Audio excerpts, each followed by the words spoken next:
सैर के लिए निकला। आगे जाके हाथी खड़ा हो गया। पूछा हाथी क्यों खड़ा कर दिया? अर्ज की हुजूर आगे सड़क में हजरत बहलोल बैठी है। उसने कहा हाथी नीचे बिठाया। आगे देखता क्या है, हजरत बहलोल ना जमीन पे लकीरें लगा रहे हैं और फिर खुद ही लकीरों को ना कह के मिटा रहे हैं। बड़ी हैरानी हुई, ये वीरानों में रहने वाला बाजार में क्या कर रहा है? पूछा बहलोल खैर तो है, आज वीराने छोड़ के बाजार क्या करने हैं?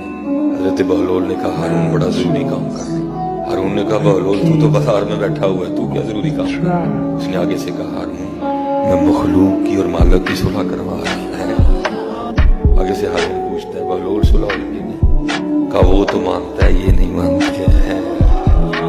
वक्त गुजर गया। फिर एक दिन हारून ने देखा कि हजरत बहलोल कब्रिस्तान में थे। फिर वही अंदाज है, गया जाके पूछा बहलोल उस दिन बाजार आज कब्रिस्तान? का हारून जगह ही बदली है। वहां बैठा भी मखलूक और मालिक की सुलह करवा रहा था, यहाँ भी मखलूक और मालिक की सुलह करवा रहा है। कहा उस दिन तो नहीं हुई थी, आज भी हुई कि नहीं हुई? हजरत बहलोल पड़े। आपने फरमाया हारून आज ये तो मानते हैं, वो नहीं मानता है।